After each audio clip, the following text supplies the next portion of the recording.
When my fiancé overlooked my feelings about the wedding planning, I finally understood my importance in their vision. So I disappeared, and later received 40 desperate messages from wedding guests. Be me, 30 years old Daniel, stuck in classic middle child hell. Older brother Nathan, 33, golden child investment banker who can do no wrong.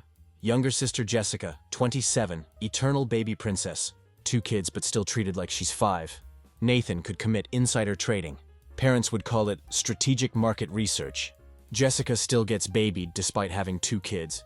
Meanwhile, I'm just existing in their massive shadows. Parents never subtle about playing favorites. Their retirement plan is literally, Nathan will take care of us with his banker money. Every family dinner becomes the Nathan show. Nathan closed this deal. Nathan bought a new Mercedes. Nathan breathed today and it was magnificent. One time I got Teacher of the Year at my school. Mentioned it during dinner. Dad literally says, "That's nice, pass the lasagna." Not even joking. Committed ultimate crime 5 years ago. Married Rebecca, 29. Parents hate her because she's not refined enough for prestigious Thompson family. She laughs too loud. Speaks her mind. Didn't go to their precious Ivy League schools. She's a preschool teacher. According to Mom, that's glorified babysitting. Ironic since she expects Rebecca to watch Jessica's demons spawn every weekend. We're the education couple in family of corporate successes. At Christmas 3 years ago, Dad asked Rebecca when she's planning to get a real job. Because surely, playing with children all day can't be fulfilling. She almost stabbed him with a fork. Honestly wouldn't have stopped her. Been killing myself for years trying to earn their approval. Go to every family function. Listen to hours of Nathan worship. Convince Rebecca to watch Jessica's kids whenever she asks. It's the least we can do for family. Parents' words, not mine. Tried so hard to be the good son they want. Never enough. What they don't know. Work my ass off with side hustles. Do online tutoring until midnight most days. Curriculum development on weekends. Educational consulting gigs. Summer school every year. All to save up for something big. Something that might finally make them proud. They think I'm just scraping by on teacher salary. Dad had the balls to say I should get a side gig. To contribute more to the family. While I was literally taking a break from my 3rd job of the day. And Rebecca, they use her like a free nanny service. Jessica will literally text, "Watching the twins tomorrow, 8 a.m. thanks." Not a question. Not a request. Just an assumption. When Rebecca had pneumonia last winter, asked if anyone could drop off some medicine. Dead silence. 5 days later, Mom texted, "Is she still sick?" Super helpful. Mom has this insane way of dismissing everything we do. Last month told her how one of my struggling students finally had a breakthrough. Now reading at grade level, her response, "That's sweet honey, but have you seen Nathan's new article in the Financial Times?" Didn't even wait for an answer. Shoved her phone in my face with Nathan's stupid article pulled up. Been telling myself for years, they'll eventually come around. One day they'll see how hard we work, how much we try to contribute, how much we care. Kept making excuses for them. They're from a different generation. They show love differently. Family is complicated. All that BS we tell ourselves when we don't want to admit our family sucks. Then came the family gathering that changed everything. Realized I wasn't imagining a damn thing. Let me give you some context. These monthly family dinners been happening since I was a kid. First Sunday of every month. Whole extended family comes over. It's like a Thompson tradition. Parents' house becomes a showcase for everyone's success. New promotions, vacations, purchases, all get announced and celebrated. Except mine, of course. Once mentioned a raise, Uncle asked if that meant I could finally afford a new car. Was driving a 2-year-old Honda, but whatever. Last month got this text from Mom. "Daniel, honey, we're canceling the monthly family dinner tomorrow. Your father and I are just so tired. Money's been tight lately. Maybe next month." Gotten texts like this before. Always make me feel like shit. Like I'm not important enough to make the effort for. But this time was different. Had something huge planned. Been saving up for years. Doing extra tutoring, summer school, writing curriculum on the side, educational consulting stuff. Family doesn't even know about. To buy my parents a new SUV. Their old minivan basically held together with duct tape and prayers. Already put down the deposit. Signed the paperwork. Was planning to surprise them at this dinner. One big financial sacrifice. Finally prove I was worth something in their eyes. Text back, "No problem, Mom. Hope you guys get some rest." Then thought, hey, maybe I'll just drop by anyway. Surprise them with the car keys. Make it an even bigger gesture. Rebecca thinks I'm being too generous, but supports me anyway. Because she's literally the best person I know. Drove over there. What do I see? Cars everywhere. Nathan's Mercedes. Jessica's Mini Cooper. Uncle's Range Rover. Aunt's Lexus. Cousin's vehicles. The whole Thompson extended universe, basically. What the hell? Rebecca says, gripping my arm. Park across the street. Just sit there for a minute. Rebecca's looking at me with those eyes. She knows exactly what's happening, but is waiting for me to catch up. Maybe it's something last minute, I suggest weakly. Daniel, Rebecca says in that tone, means to stop bullshitting myself. Get out and walk to the house. Through the windows, I can see everyone. My parents, Nathan, Jessica, aunts, uncles, cousins, all gathered around this massive spread. They're laughing, passing dishes around. Nathan's standing to make some toast. It's the regular monthly dinner they claim to cancel. Ring the doorbell. Mom opens it. Her face does this thing, trying to look happy to see me, but actually super annoyed. Daniel, what are you doing here? She's blocking the doorway, like she's a bouncer at a club I'm not cool enough to get into. Got your text about canceling dinner, I say, feeling something hard forming in my chest. Looks like you guys figured it out anyway. She doesn't even try to hide her irritation. Well, yes, but this is different. This is for people who actually contribute to the family. Blinked, stunned by her bluntness. What? Oh, don't act surprised, Mom says with an eye roll. Nathan just made senior VP at his firm, and Jessica's husband got that big promotion. Everyone here has something to celebrate and talk about. You would just sit in silence if we invited you. I mean, what have you done lately? Still just teaching. My jaw literally drops. Are you serious right now? She waves her hand dismissively. It's nothing personal, Daniel. We just wanted a night to celebrate success. It would have been uncomfortable for you. Behind her, Nathan raises his glass. That smug little smirk. Dad doesn't even bother to get up. Just looks annoyed at the interruption. Can see my whole extended family. Aunts, uncles, cousins, everyone who's known me my whole life, all happily participating in a dinner I wasn't good enough to be invited to. We're having a celebration for successful people, my mother continues. Maybe when you get a real job, or do something worth celebrating, you can join us. Rebecca steps forward. How dare you? Put my arm out to stop her. It's not worth it, I say quietly. Felt a strange calm come over me. This is it. The confirmation of what I've always known but tried to deny. You know what's funny, Mom? I say with a small smirk. I was actually coming over to surprise you with a very nice gift. I've been saving for 3 years to buy it for you. It's sitting at the dealership right now, paid in full. But you definitely don't deserve it. Her eyes widened in shock. What is it, Daniel? Wait. Goodbye, Mom. Enjoy your celebration. Turned and walked away with Rebecca, as my mother called after me. Don't look back. Even as I hear her calling my name, door closes with a final sounding click. Did that just happen? Rebecca whispers. Yeah, I say, feeling weirdly calm. But you know what? It's the last time it's ever going to happen. Get back in the car. Just sitting there, hands gripping the steering wheel so tight. Knuckles are white. Rebecca's crying next to me. Not because she's sad, because she's so mad. That's my wife. She doesn't cry when she's hurt. She cries when she's pissed. I'm so sorry, I say. Don't you dare apologize for them, she snaps. They're horrible people. At least now we can use that SUV money for something better, I say, trying to find a silver lining. Rebecca shakes her head. I still can't believe you told them about the car like that. The look on your mom's face, though. She actually lets out a small laugh through her tears. I know you thought buying them a car was too much, I sigh.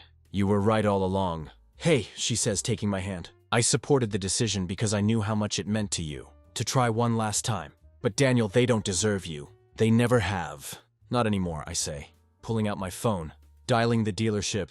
Salesman sounded confused. But Mr. Thompson, you were so excited about surprising your parents. The car is all ready to go. Yeah, well, plans change, I say. They won't be needing it after all. When I hang up, Rebecca's looking at me. Weird mix of pride and concern. Are you okay? Not really, I answer honestly. But I will be. That night we ordered Chinese takeout. Put on a stupid comedy. Try to pretend everything's normal. But my phone kept blowing up with texts from family. Not apologies, mind you, but demands. Mom, Daniel, I need you to watch Jessica's kids on Thursday. She has an important event. Dad, your mother says you're being difficult. Stop it immediately. Nathan, dude, Mom's pissed you showed up last night. You know those dinners are for family contributors only. Jessica, can you and Rebecca take the kids this weekend? Also, can you bring those educational toys you mentioned last time? Block their numbers. Turn my phone off. Toss it on the coffee table. Rebecca raises an eyebrow. Not going to respond? Nope, I say, taking a huge bite of Kung Pao chicken. I'm officially on strike from the Thompson family circus. About damn time, she said. For the next 3 weeks. Everything was like I'm living in a whole new world.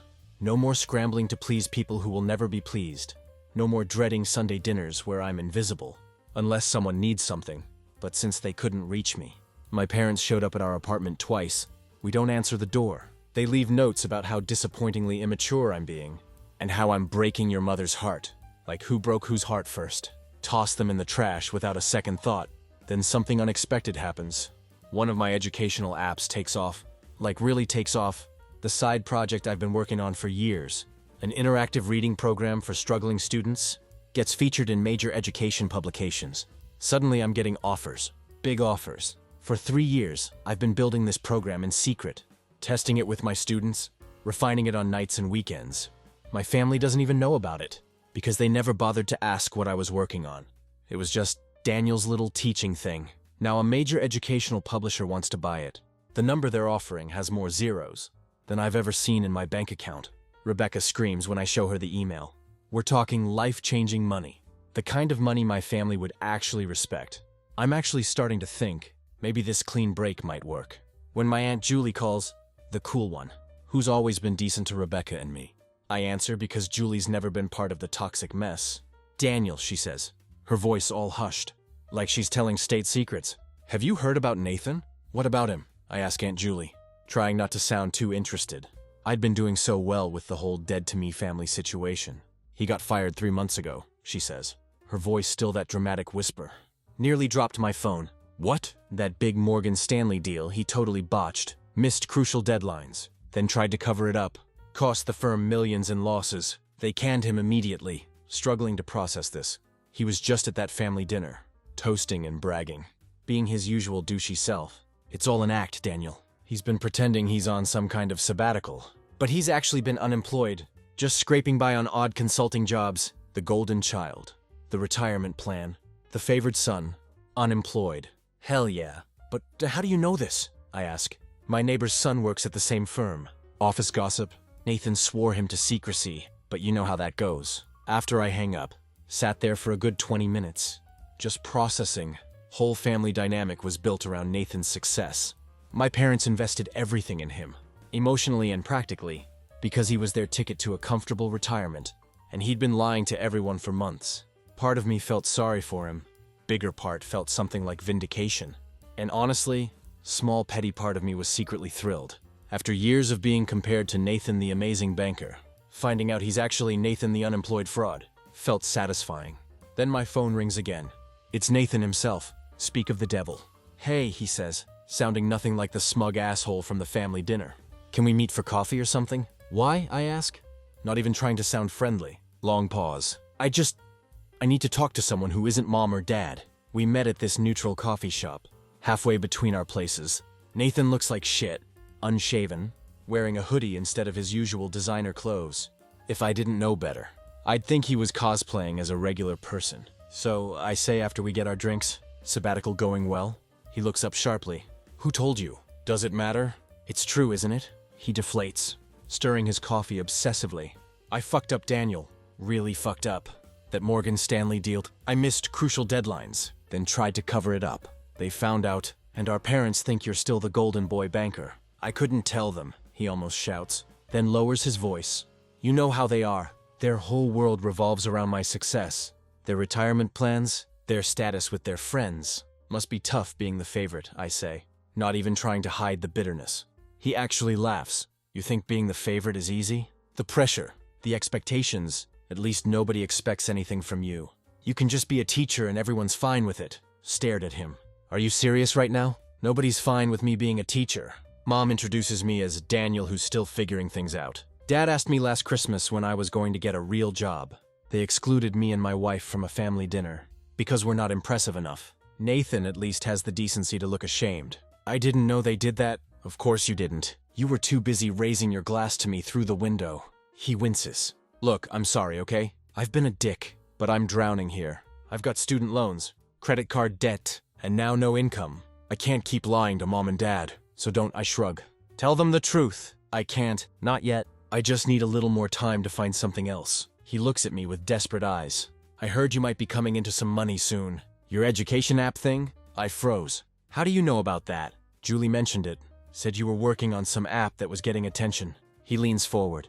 Can you lend me some money? Just to get through the next month or two? I'll pay you back, I swear. And there it is.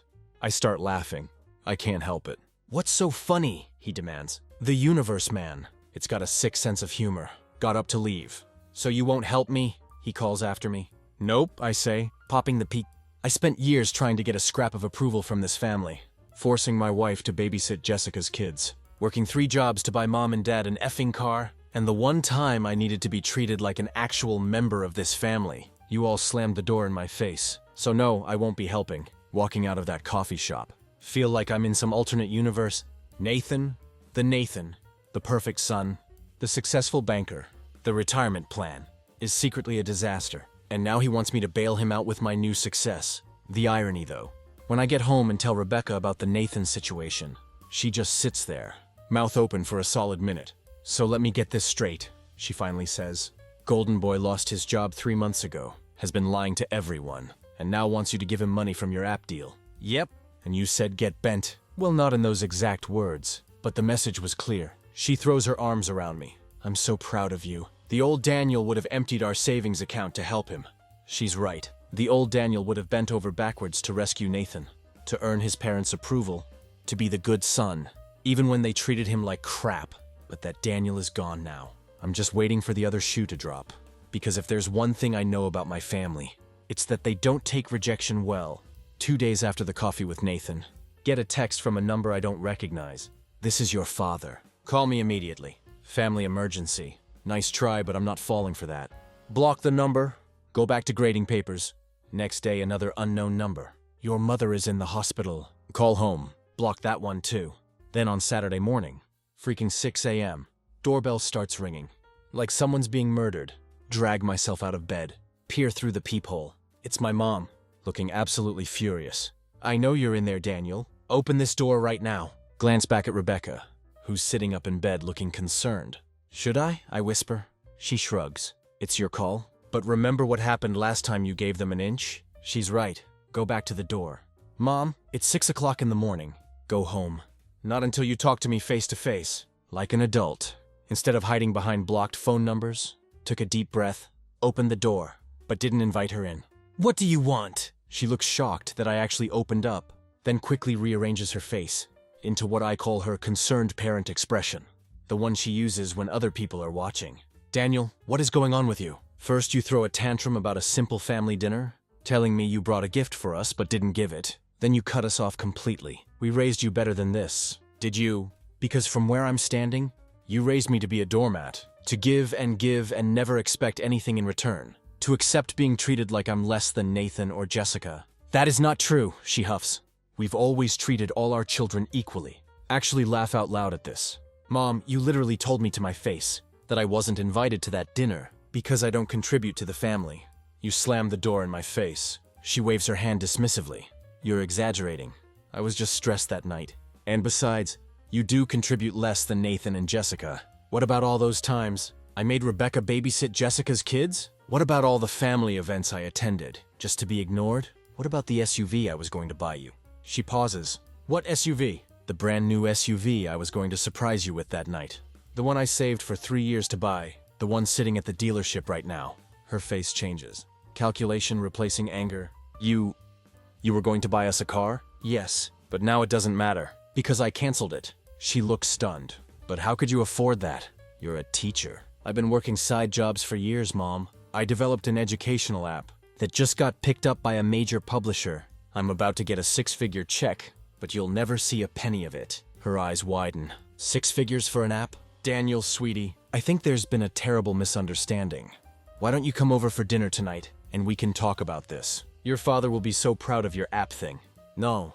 But Daniel, listen, she presses, voice suddenly dripping with sweetness. You know your father and I have been struggling? Since since things haven't been the same, we've had to take out a second mortgage, just to keep things afloat. And with you doing so well now, surely you can pitch in. It's only fair, isn't it? We're family. Stare at her, the desperation in her eyes making everything crystal clear. This isn't about family. This is about money. About using me to bail them out of their mess. So let me get this straight, I say slowly. You spent years making me feel like I was worth nothing. Threw me out of your life the second I wasn't convenient. And now that Nathan can't support you, You want me to step up? Her eyes narrow. Don't be so dramatic. You're the one making this difficult. Families help each other. We've been more than patient with you, but it's time you contribute. Shake my head. Everything I've contributed was never enough, and it never will be. I'm done. Shut the door in her face, feeling lighter than I ever have before. Through the peephole. Watch her stand there for a moment, mouth open in shock. Then she turns and storms off. Well, Rebecca says from behind me, that was something. Yeah, I sigh. But I feel that the real storm is just beginning, and boy was I right about that. It starts with the extended family. Aunt Martha leaves these tearful voicemails about how my parents might lose their house because of my selfishness. Uncle Steve, who I've seen maybe 3 times in the last decade, suddenly texts daily about family loyalty. Even my 80-year-old grandmother gets dragged into this mess, calling to tell me she's disappointed in the man I've become. Block them all one by one. It's like playing the world's most depressing game of whack-a-mole. But the flying monkeys weren't done. They evolved from guilt-tripping to outright threats. My cousin Rick, who works at the bank, where Rebecca and I have our mortgage, hints that he could make things difficult for us. If I don't step up and help the family, reported him to the bank manager, moved our accounts the next day. The worst is when they start targeting Rebecca directly. Mom apparently decided, if she can't get to me, she'll go after my wife. Tells anyone who will listen that Rebecca is the one poisoning me against the family, that she's always been jealous of our close bond, and other such complete bullshit. Some of Rebecca's co-workers start giving her weird looks. Parents at her preschool ask invasive questions about our family situation. Someone even calls in an anonymous concern to her director that Rebecca seems emotionally unstable lately, and they're worried about the children under her care. Thankfully, her director knows it's garbage and tosses the complaint, but it's still unsettling. The final straw comes when Jessica shows up at our apartment with her kids in tow. 7:30 on a Sunday morning. We're woken up by insistent knocking. Peer through the peephole. See my sister and her 2 hellspawn, looking like they're dressed for church. Open the door, but block the entrance with my body. Jessica puts on her best harried mom expression. Says she has an emergency. Needs us to watch the kids for just a few hours. Before I can even respond, she's trying to usher her children past me into the apartment, saying over her shoulder that she'll be back by noon. Step fully into the doorway, preventing them from entering. Her kids look confused. Jessica looks outraged. No, I say simply. What do you mean no? She sputters. Rebecca always watches them. It's the least you can do for your family. Not anymore. Tell her I'm done being used by this family. She drops the act immediately. Her face hardens. Our parents are right. You've changed, and not for the better. Rebecca has turned you against your own family. Don't I care that our parents are struggling? That Nathan is unemployed? That her husband is working overtime? To try to help them since I won't? Mom told me about your app, she says, voice dripping with entitlement.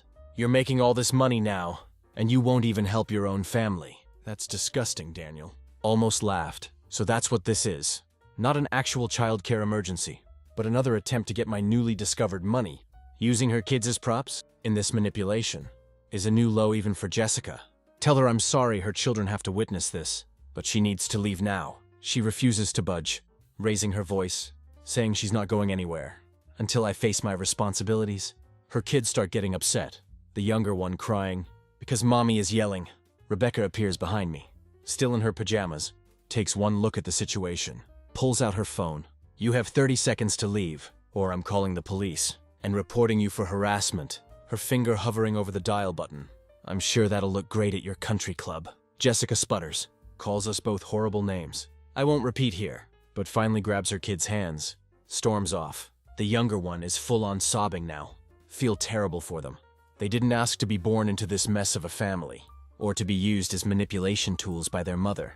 After they left, Rebecca and I sat on the couch, in stunned silence for a while. I can't believe she brought her kids into this, Rebecca says. That's a whole new level of messed up. That's the Thompson way, I reply. Use whatever leverage you have, no matter who gets hurt. Later that day, get a string of furious texts from my parents about how I made my sister's children cry and turned away family in need. The narrative has already been completely twisted. In their version, Jessica had a genuine emergency, and I cruelly turned her away because I'm selfish and vindictive. It's at this point that I realize there's no winning with these people. No matter what I do or don't do, they'll find a way to make me the villain in their story.